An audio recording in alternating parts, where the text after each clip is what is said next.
आज से हम लोग पॉलिटी स्टार्ट कर रहे हैं, जो कि हम लोगों का पहला क्लास होगा, क्लास नंबर 1, इंडियन पॉलिटी।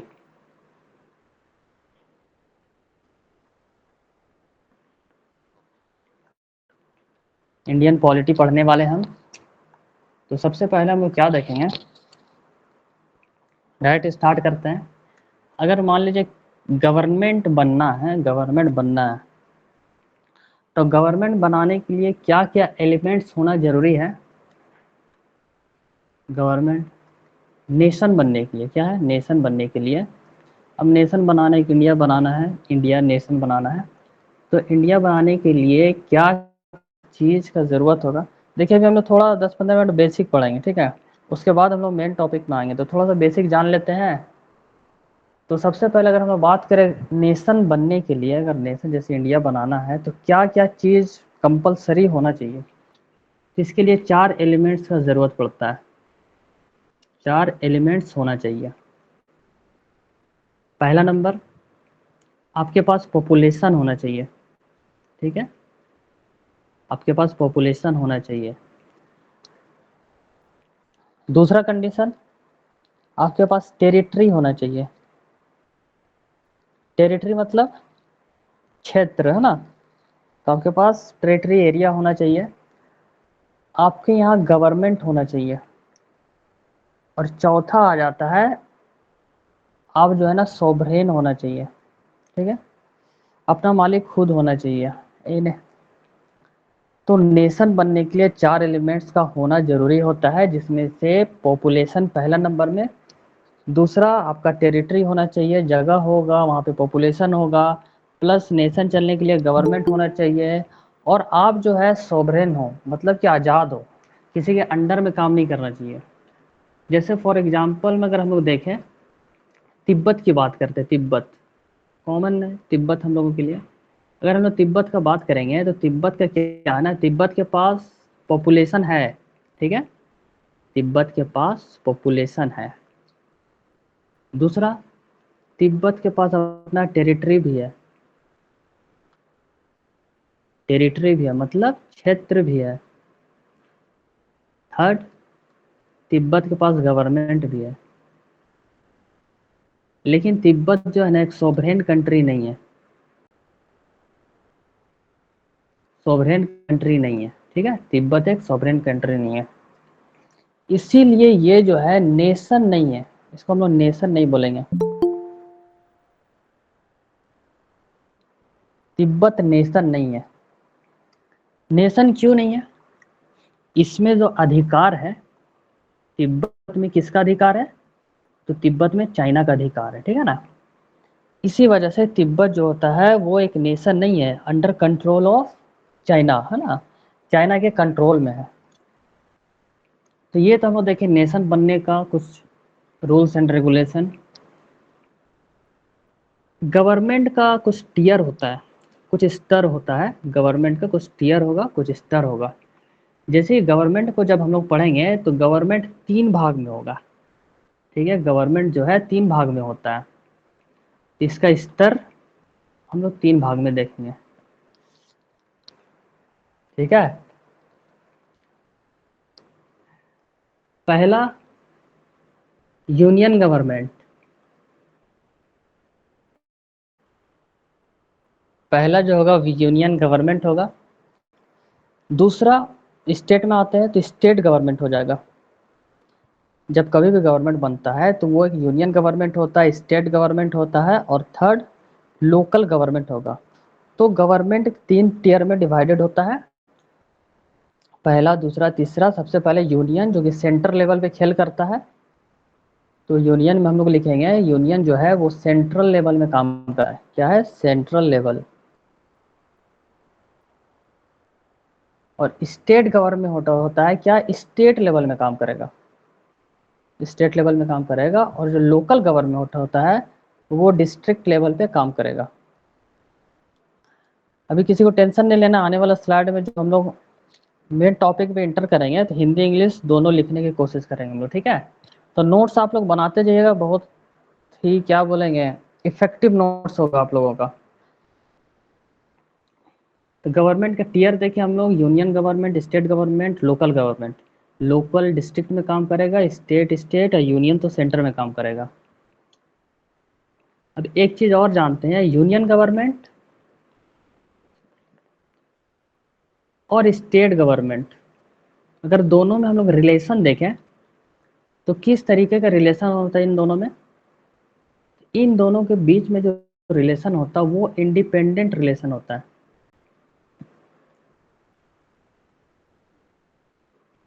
इन दोनों के जो बीच में रिलेशन होगा वो इंडिपेंडेंट रिलेशन होगा, मतलब कि दोनों खुल के आपस में काम करेगा। यूनियन वाला स्टेट पे इंटरफेयर नहीं करेगा, स्टेट वाला यूनियन में नहीं करेगा, आराम से काम कर सकता है। लेकिन वही अगर हम लोग स्टेट में आए, एक तरफ स्टेट गवर्नमेंट लेते हैं और दूसरी तरफ हम लोग ले लेते हैं लोकल गवर्नमेंट, तो ये दोनों के बीच में जो रिलेशन डेवलप होगा वो होगा डिपेंडेंट वाला। डिपेंडेंट होगा, कैसे डिपेंडेंट होगा? तो जो लोकल गवर्नमेंट होता है, लोकल गवर्नमेंट को कौन कंट्रोल करेगा? तो local government control by state government. ठीक है, तो लोकल गवर्नमेंट को स्टेट गवर्नमेंट कंट्रोल करता है, तो यहाँ पे डिपेंडेंट वाला केस हो जाता है। तो यहाँ पे हम लोग लिखेंगे डिपेंडेंट रिलेशन। ठीक है,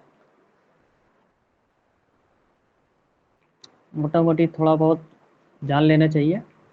तो इंडियन पॉलिटी का जो है हम लोग क्या पढ़ेंगे? इंडियन पॉलिटी, पॉलिटी पढ़ेंगे, इंडियन पॉलिटी और कॉन्स्टिट्यूशन पढ़ेंगे। इंडियन पॉलिटी को देखेंगे, फिर उसके बाद हम लोग संविधान देखेंगे। अब इसमें हम लोग क्या क्या देखेंगे? अगर इंडियन पॉलिटी में हम लोग आते हैं तो सबसे पहले हम लोग क्या पढ़ेंगे? Union government.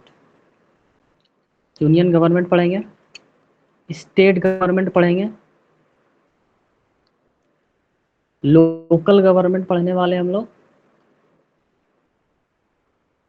जुडिशियरी पढ़ेंगे,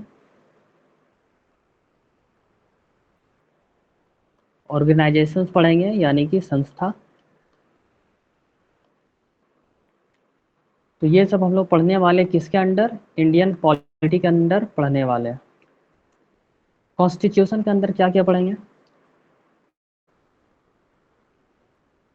कॉन्स्टिट्यूशनल पढ़ेंगे, कॉन्स्टिट्यूएंट असेंबली पढ़ने वाले हैं, पार्ट्स पढ़ेंगे, शेड्यूल पढ़ेंगे, आर्टिकल पढ़ेंगे, यूनियन एंड इट्स टेरिटरी पढ़ेंगे, सिटीजनशिप पढ़ेंगे,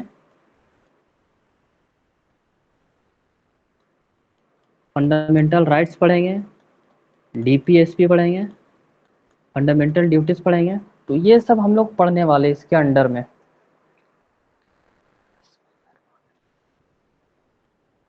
अभी हम लोग क्या देखे थे? गवर्नमेंट का टीयर देखे थे। अब हम लोग आते हैं गवर्नमेंट का पार्ट। तो गवर्नमेंट जो है ये कौन कौन से पार्ट में डिवाइडेड है? तो गवर्नमेंट को अगर हम लोग देखना चालू करेंगे तो पता चलेगा गवर्नमेंट 3 पार्ट में डिवाइडेड है। देखने का नज़रिया अलग अलग है। सबसे पहला, कोई भी गवर्नमेंट होगा तो उसमें एग्जीक्यूटिव होगा। एग्जीक्यूटिव होगा, एग्जीक्यूटिव का मतलब क्या होता है? कार्यपालिका। तो गवर्नमेंट का एक पार्ट हो जाता है एग्जीक्यूटिव यानी कि कार्यपालिका। दूसरा होता है लेजिस्लेचर, लेजिस्लेचर यानी कि विधायिका होता है।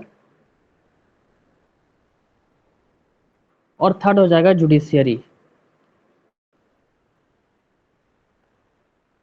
यानी कि न्यायपालिका।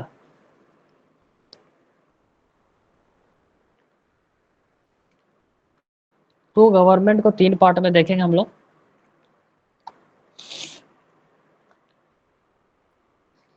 एग्जीक्यूटिव का काम क्या होता है? एग्जीक्यूटिव जो भी लॉज बनता है उसको इम्प्लीमेंट करने का काम करता है। एग्जीक्यूट किया मतलब कि इम्प्लीमेंट किया, एग्जीक्यूट किया।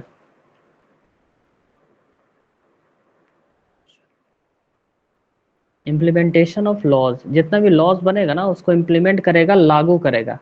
तो लागू करने का काम कौन करेगा? एग्जीक्यूटिव करेगा। लेजिस्लेचर का काम करते हैं।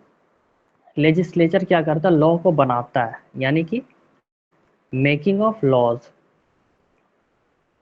जो भी कानून बनेगा उसको बनाने का काम लेजिस्लेचर करता है। और जुडिशियरी की बात करेंगे हम लोग, तो ये जो भी लॉज बना है सही है गलत है कैसा है, तो उसको एग्जामिन करेगा। ठीक है, एग्जामिन करके पास करेगा, जुडिशियरी का ये काम हुआ। तो यहाँ से अक्सर क्वेश्चंस आता है एग्जाम में कि लेजिस्लेचर क्या काम करेगा, तो लॉज बनाता है। एग्जीक्यूटिव क्या करेगा, लॉज को इम्प्लीमेंट करेगा, लागू करेगा। जुडिशियरी लॉज को एग्जामिन करेगा। जुडिशियरी के अंदर कौन कौन आएगा, जुडिशियरी के अंदर कौन आएगा, कोर्ट्स आ जाएगा जैसे कि high court, supreme court. Legislator के अंदर कौन आएगा, तो लेजिस्लेचर के अंदर आएगा हाउसेस, यानी कि सदन। ठीक है, जितना भी सदन है हाउसेस वो आ जाता है। और एग्जीक्यूटिव के अंदर कौन आएगा, इसमें मिनिस्टर आते हैं। मिनिस्टर आएंगे यानी कि मंत्री वगैरह इसी में आते हैं। ठीक है, तो यहाँ पे जो हो गया एग्जीक्यूटिव का पार्ट हो गया मंत्री, मिनिस्टर। अगर हम लोग एडमिनिस्ट्रेशन की बात करें, एडमिनिस्ट्रेशन प्रशासन, administration is a part of executive. किसका पार्ट है, एग्जीक्यूटिव का ही पार्ट है। ठीक है,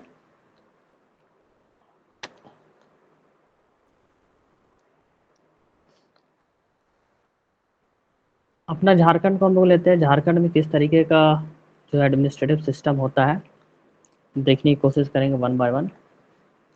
तो झारखंड में जो सबसे ऊपर होगा एडमिनिस्ट्रेटिव डिपार्टमेंट में, वो कौन होगा, तो वो होगा होम मिनिस्टर।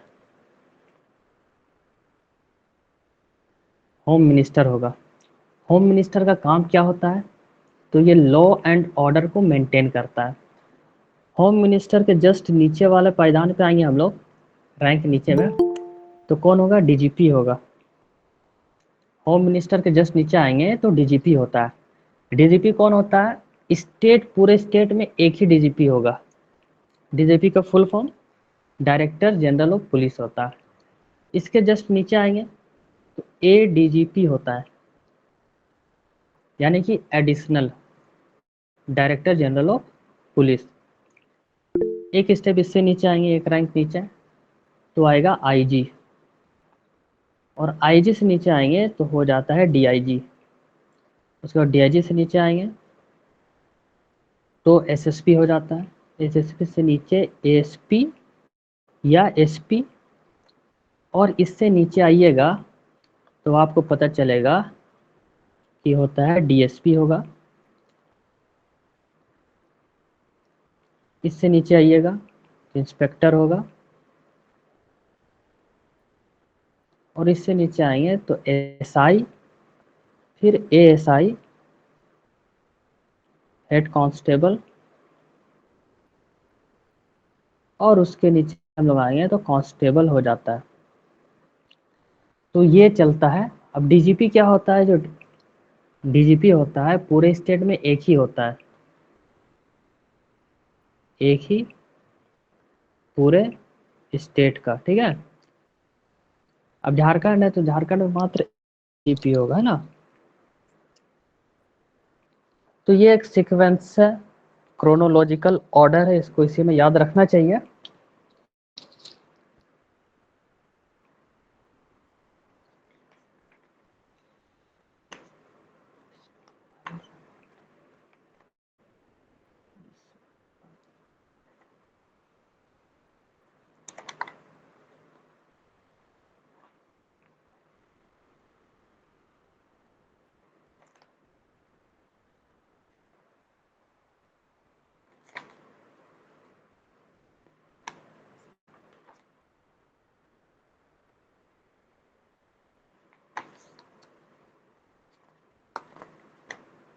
तो हम लोग जो स्टार्ट करेंगे आज की क्लास, वो स्टार्ट करेंगे हम लोग यूनियन गवर्नमेंट से।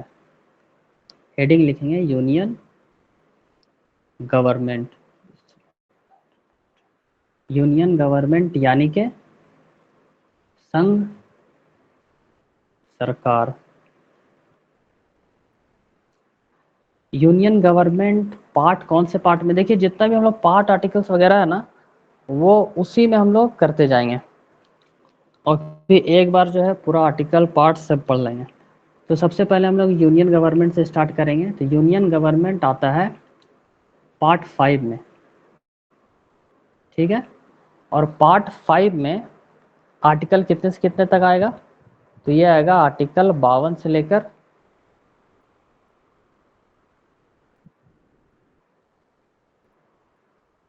आर्टिकल 52 से लेकर 151 तक आएगा। तो जो भी आर्टिकल्स वगैरह पार्ट्स वगैरह हम लोग यहीं पे करके ख़त्म करते जाएंगे तो आसानी पड़ेगा।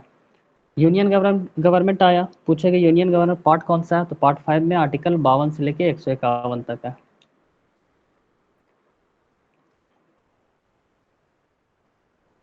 यूनियन गवर्नमेंट है, इसका भी कुछ पार्ट होगा, जैसे कि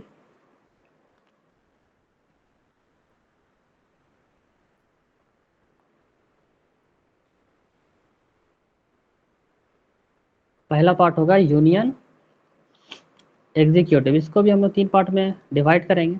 तो यूनियन गवर्नमेंट है तो यूनियन एग्जीक्यूटिव होगा, यानी कि संघ कार्यपालिका।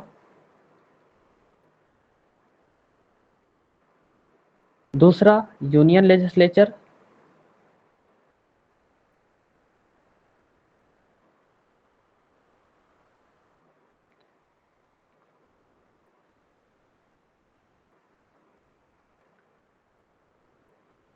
संघ विधायिका।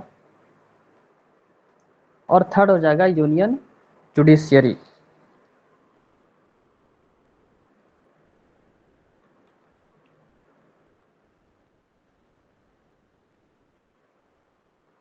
तो ये 3 हो जाएगा। यूनियन जुडिशियरी को क्या बोलेंगे हम लोग? संघ न्यायपालिका।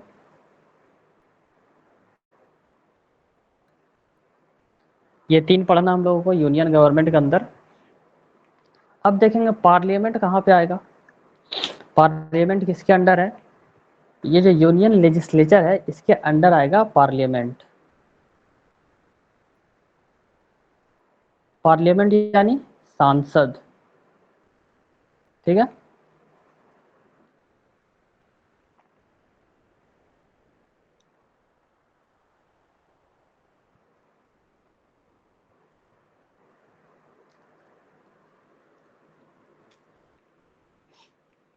यूनियन एग्जीक्यूटिव, यूनियन एग्जीक्यूटिव में कौन कौन होता है?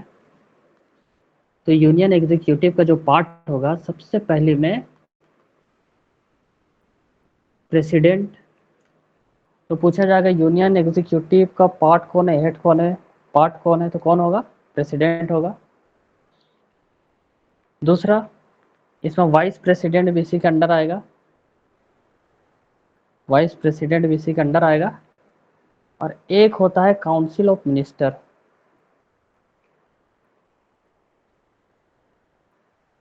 काउंसिल ऑफ मिनिस्टर यानी कि संघ सरकार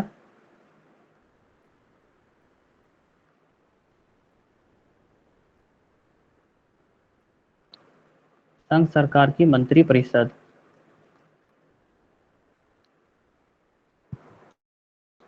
तो ये पार्ट होता है यूनियन एग्जीक्यूटिव का। अगर इसमें भी हम लोग बात करें कि जो जो काउंसिल ऑफ मिनिस्टर है, ये एक मिनिस्टर का काउंसिल हो गया, मतलब काउंसिल ऑफ मिनिस्टर मंत्री परिषद, इसमें कौन कौन आएगा? ये ग्रुप है। इसका जो हेड होता है वो होता है पीएम। इसका हेड होता है पीएम, किसका? काउंसिल ऑफ मिनिस्टर का। इसमें कौन कौन आएगा?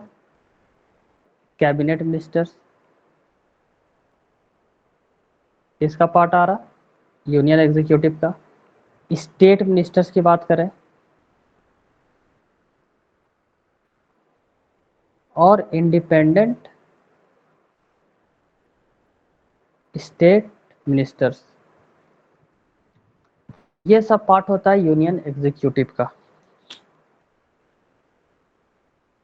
तीन ही चीज़ तो हम लोगों को जानना है, एक एग्जीक्यूटिव जानना है, एक जानना है लेजिस्लेचर, और तीसरा जानना हम लोगों को जुडिशियरी।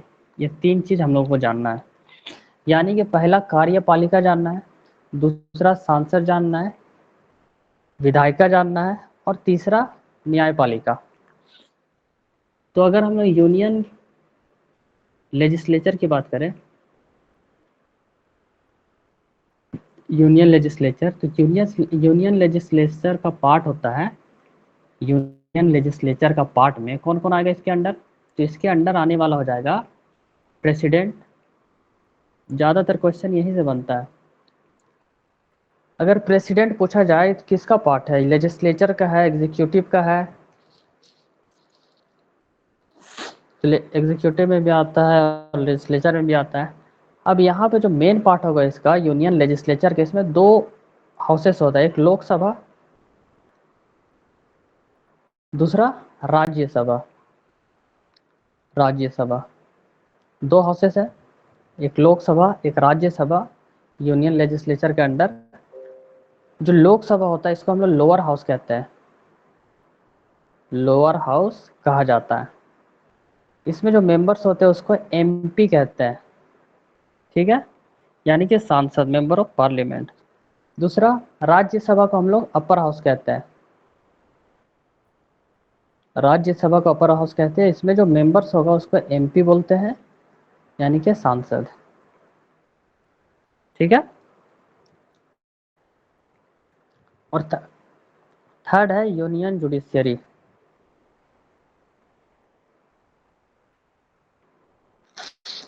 यूनियन जुडिशियरी में कौन आएगा भाई? तो यूनियन जुडिशियरी में कोर्ट आएगा। कौन आएगा? Supreme court. यूनियन जुडिशियरी में कौन आएगा? सुप्रीम कोर्ट आएगा।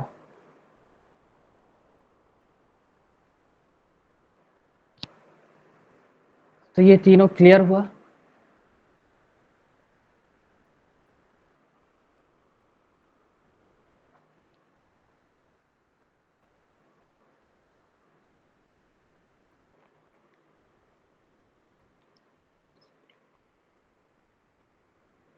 Council of minister, council of minister की बात करें तो काउंसिल ऑफ मिनिस्टर यानी कि मंत्री परिषद। मंत्री परिषद, मंत्री परिषद में क्या होता है कि जो भी कैबिनेट का मिनिस्टर है, कैबिनेट मिनिस्टर है, वो इसके अंदर आएगा, कैबिनेट मिनिस्टर। उसके बाद जितना भी स्टेट मिनिस्टर्स हैं वो भी इसके अंदर आएगा, ठीक है। और इंडिपेंडेंट स्टेट मिनिस्टर, ये भी इसके अंडर आएगा। अब इसका काउंसिल ऑफ मिनिस्टर का हेड कौन होगा? तो काउंसिल ऑफ मिनिस्टर का हेड होगा कैबिनेट मिनिस्टर, ठीक है, ये हेड हुआ। और जो स्टेट मिनिस्टर्स होता है ये कैबिनेट मिनिस्टर को कौन क्या करेगा? हेल्प करता है, हेल्प करेगा। स्टेट मिनिस्टर कैबिनेट मिनिस्टर का हेल्प करता है।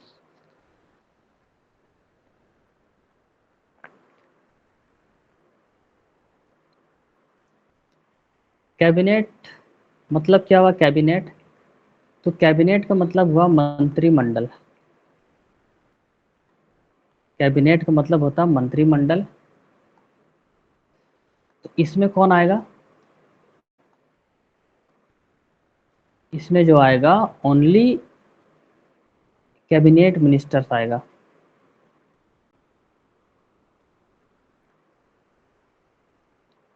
इसमें सिर्फ कैबिनेट मिनिस्टर्स आता है। तो यहाँ से क्वेश्चन कैसे बनता है? जैसे कैबिनेट है, कैबिनेट किसका पार्ट है? तो जो कैबिनेट होता है is a part of council of minister,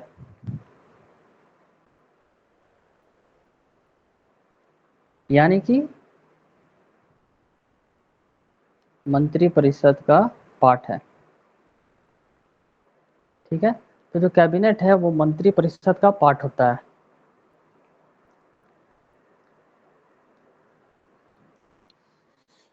तो एक बनाते हैं हम लोग, अगर बाहर वाले सर्कल को हम लोग बोलते हैं काउंसिल ऑफ मिनिस्टर, बाहर वाले सर्कल को हम लोग ले लेते हैं काउंसिल ऑफ मिनिस्टर, तो इसके अंदर आएगा कैबिनेट, इसके अंदर आ जाएगा कैबिनेट, और कैबिनेट के अंदर आ जाएगा फाइनेंस मिनिस्टर। ठीक है, इसके अंदर आ जाता है फाइनेंस मिनिस्टर। कहने का मतलब ये है कि जितना भी कैबिनेट है वो काउंसिल ऑफ मिनिस्टर के अंदर होता है, और जितना भी फाइनेंस मिनिस्टर है वो कैबिनेट के अंदर आता है।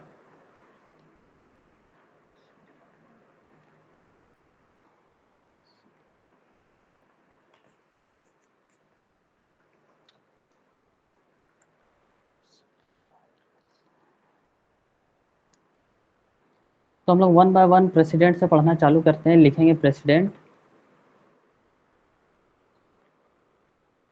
प्रेसिडेंट यानी कि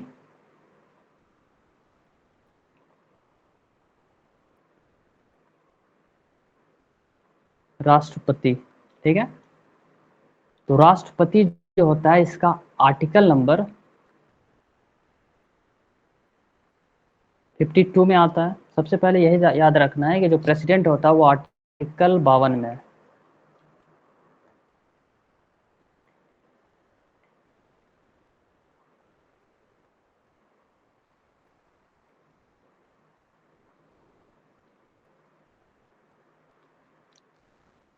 प्रेसिडेंट को ओथ, प्रेसिडेंट का जो ओथ होता है, शपथ, कौन दिलवाएगा? प्रेसिडेंट को शपथ दिलवाने का काम किसका है? तो ये हो जाएगा chief justice of supreme court, chief जज ऑफ सुप्रीम कोर्ट।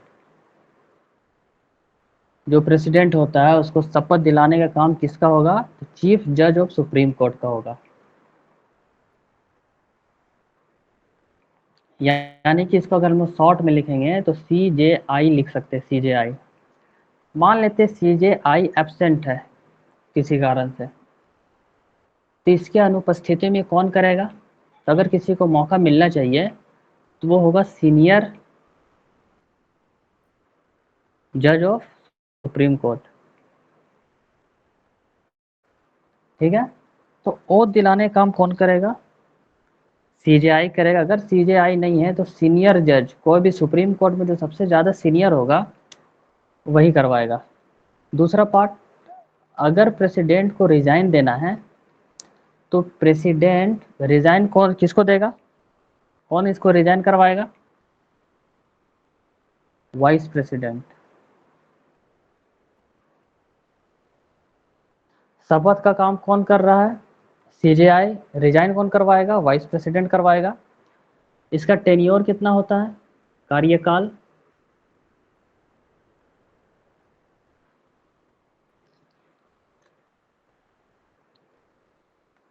प्रेसिडेंट का कार्यकाल होता है 5 साल का होता है। अगर मान लेते हैं 5 साल से पहले अगर इसको खाली करना है तो किस किस वजह से खाली किया जा सकता है? 5 साल से पहले, 5 ईयर से पहले अगर इसको वैकेंट करना है खाली, तो किस किस तरीके से ये कर सकता है, छोड़ सकता है अपना पद? पहले तो रिजाइन दे सकता है, पहला रिजाइन दे सकता है, दूसरा इसको रिमूव किया जा सकता है, और तीसरा हो जाता है अगर डेथ हो जाए। तो ये 3 कारण हैं कार्यकाल पूरा होने से पहले छोड़ा जा सकता है। पहले तो अपना मर्जी से रिजाइन दे देगा, दूसरा रिमूव करेगा, इम्पीचमेंट प्रोसेस होता है, थर्ड अगर डेथ हो गया तो रिमूव हो जाएगा।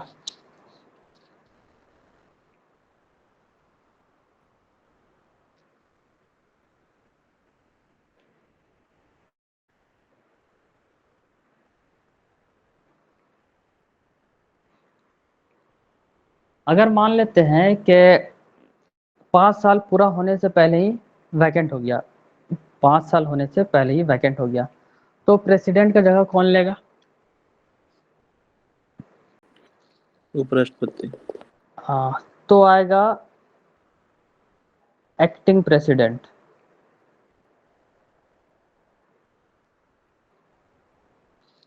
एक्टिंग प्रेसिडेंट आएगा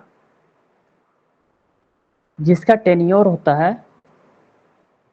मैक्सिमम टेन्योर, ज़्यादा से ज़्यादा ये अगर रहेगा मैक्सिमम इसका कार्यकाल होगा ज़्यादा से ज़्यादा तो बस 6 महीना, 6 महीना मैक्सिमम रह सकता है। एक्टिंग प्रेसिडेंट के तौर पे आएगा, ठीक है। तो हम यहाँ पे लिखेंगे एक्टिंग प्रेसिडेंट।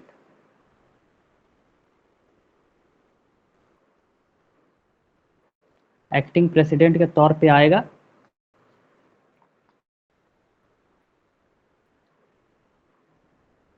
जिसका मैक्सिमम कार्यकाल मात्र 6 महीना का होता है, 6 मंथ। लेकिन इसमें भी ये है कि अगर किसी को चांस मिलेगा एक्टिंग प्रेसिडेंट बनने का, तो जो सबसे पहला प्रेफरेंस होगा वो होगा वाइस प्रेसिडेंट का। अगर प्रेसिडेंट के बाद किसी को एक्टिंग प्रेसिडेंट बनाया जाए तो फर्स्ट प्रेफरेंस में आएगा वाइस प्रेसिडेंट। मान लेते कि वाइस प्रेसिडेंट भी नहीं है, ऐसा कोई सिचुएशन हुआ, तो कौन बनेगा सेकंड? तो सेकंड चांस होगा सीजेआई के पास, सीजेआई। और किसी कारणवश के आगे सीजेआई भी नहीं है तो थर्ड प्रेफरेंस होगा सीजेआई के बाद कौन आएगा? सीनियर जज ऑफ सुप्रीम कोर्ट। तो ये कंडीशंस होता है एक्टिंग प्रेसिडेंट का। कौन कौन अभी तक हम लोग देखते हैं एक्टिंग प्रेसिडेंट आ चुका है? एक वीवी गिरी है, वीवी गिरी। वीवी गिरी कब आए थे? तो 1969 में इन्होंने एक्टिंग प्रेसिडेंट का पद संभाला था। लेकिन आफ्टर 2 मंथ्स, 2 महीना के बाद इन्होंने क्या किया था? रिजाइन दे दिया था, ठीक है, रिजाइन दे दिया था। वीवी गिरी जब आए थे एक्टिंग प्रेसिडेंट बनने, तो उस टाइम प्रेसिडेंट कौन था? उस टाइम जो प्रेसिडेंट थे वो थे जाकिर हुसैन।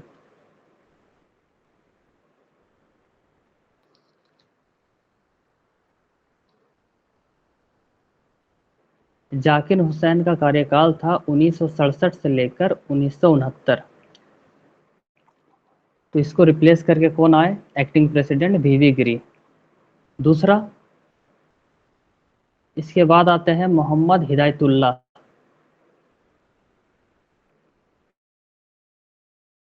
तो उसी वर्ष कौन आते हैं? मोहम्मद हिदायतुल्लाह।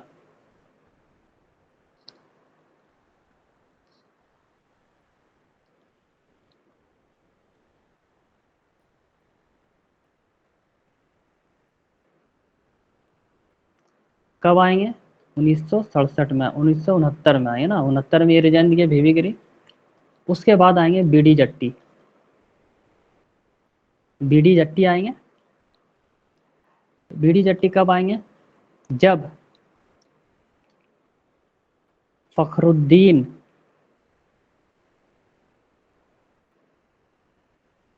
फखरुद्दीन अली अहमद का डेथ होगा। क्या होगा? तो फखरुद्दीन अली अहमद जी का जब डेथ हुआ तो एक्टिंग प्रेसिडेंट के तौर पे कौन आया? बीडी जट्टी आया। तो जितना व्हाइट से लिखा हुआ सारा एक्टिंग प्रेसिडेंट है और जितना येलो से लिखा हुआ सारा प्रेसिडेंट है। तो फखरुद्दीन अली अहमद का जो कार्यकाल था 1974 से लेकर 1977 तक था। 5 साल पूरा नहीं कर पाए थे, उससे पहले इनका 77 में डेथ हो गया था। तो फिर बीडी जट्टी आए थे।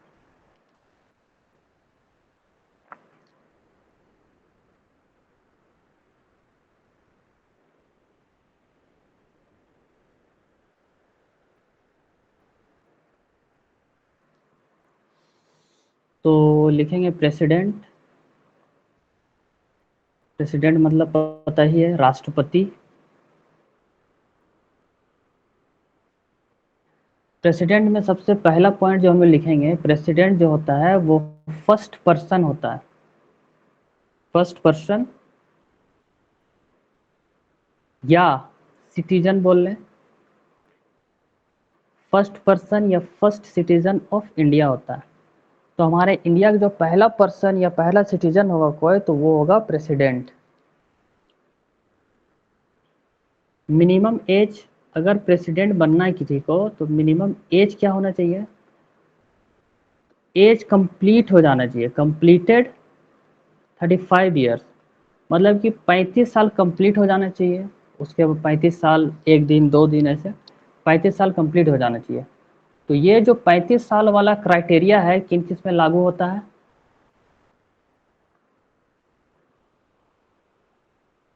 एक तो प्रेसिडेंट में, दूसरा vice president,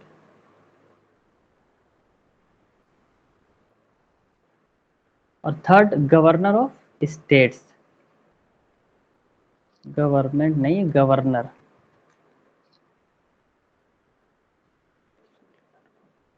governor of states. तो इन तीनों का जो मिनिमम एज क्वालिफिकेशन होना चाहिए, एज 35 साल हो जाना चाहिए, तब प्रेसिडेंट के लिए एलिजिबल होगा। और अगर हम लोग मैक्सिमम एज की बात करें तो मैक्सिमम एज जो होता है वो नो लिमिट होगा, जब तक है कर सकते, नो लिमिट। तो मैक्सिमम एज का नो लिमिट है, जब तक जिंदा है रह सकता है, जब तक। और अगर हम लोग री इलेक्शन की बात करें, क्या एक बार आ गया चुनाव के बाद तो क्या दोबारा री इलेक्ट हो सकता है? आंसर होगा यस, री इलेक्शन होता है इसका। एग्जाम्पल क्या होगा री इलेक्शन का? तो डॉक्टर राजेंद्र प्रसाद।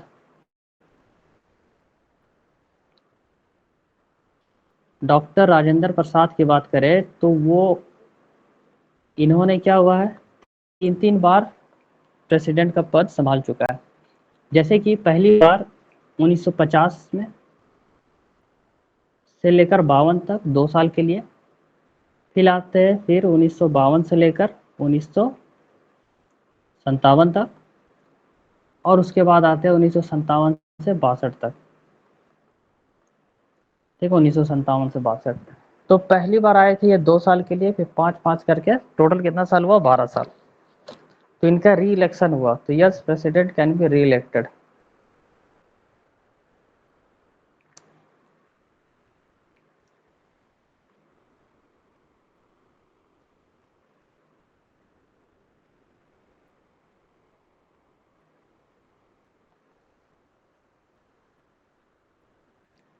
अब प्रेसिडेंट जो होता है हेड होता है नेशन का, मगर कैसा हेड होता है? कॉन्स्टिट्यूशनल हेड होता है।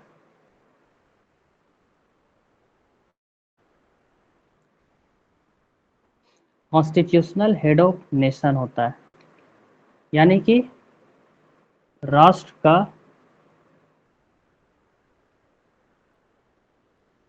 संवैधानिक प्रमुख होता है।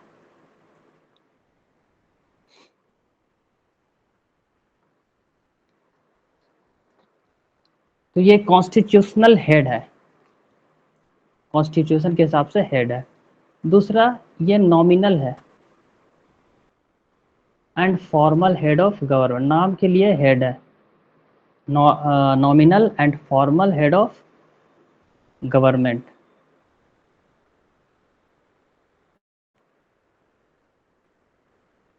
सरकार का नाम मात्र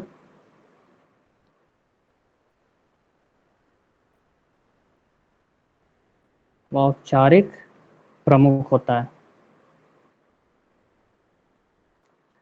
सबको पता है कि जो भी मेन हेड वाला काम कौन करता है? प्राइम मिनिस्टर करता है। तो जो प्रेसिडेंट है वो कॉन्स्टिट्यूशन के हिसाब से हेड है, कॉन्स्टिट्यूशनल हेड। दूसरा नॉमिनल यानी कि नाम मात्र, और फॉर्मल हेड है। कुछ भी करना होता है तो इसको सामने कर दिया जाता है, मगर जो भी काम करता है कौन करता है? प्राइम मिनिस्टर करता है। अगर इसकी हम लोग क्वालिफिकेशन की बात करें, क्वालिफिकेशन, तो क्वालिफिकेशन क्या होगा इसको बनने के लिए? क्वालिफिकेशन जो सबसे पहले है, क्वालिफिकेशन जो आता है आर्टिकल 58 का बात है। प्रेसिडेंट की बात करें तो प्रेसिडेंट कौन सा आर्टिकल में आ रहा है? आर्टिकल 52 में आ रहा है। यूनियन गवर्नमेंट कौन सा आर्टिकल से है? तो आर्टिकल 52 से लेकर 151 तक है। पार्ट कौन सा हो जाएगा? तो पार्ट 5 में। तो ये हम लोगों को याद रखना है।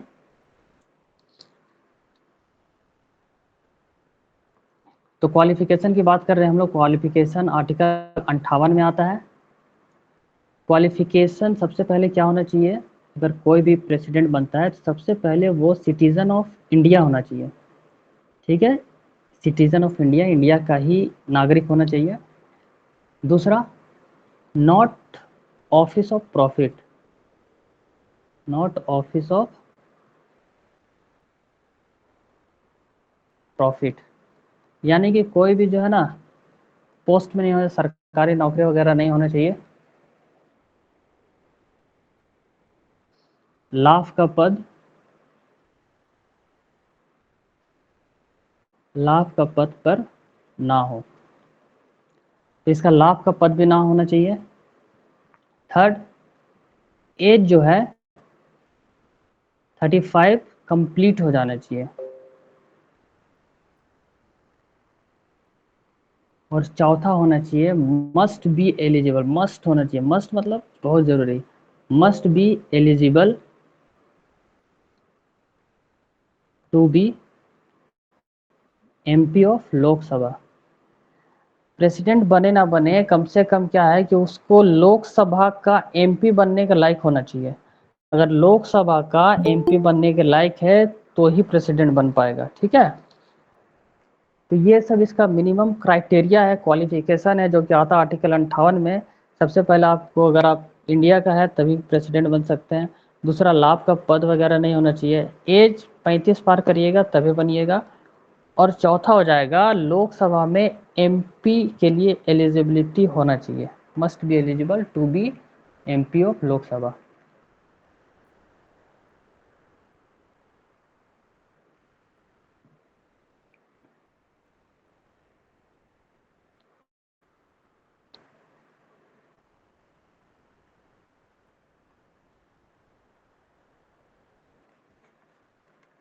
समझ में आ रहा आप लोगों को?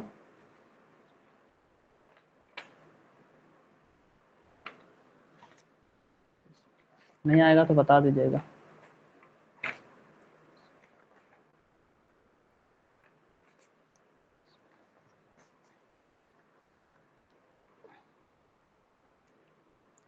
तो आज का सोच रहे क्लास यहीं पे रखा जाए, ठीक है? Thank you sir. क्योंकि बढ़ेंगे तो फिर और ज़्यादा चला जाएगा ना। ठीक है, किसी को कुछ बोलना है?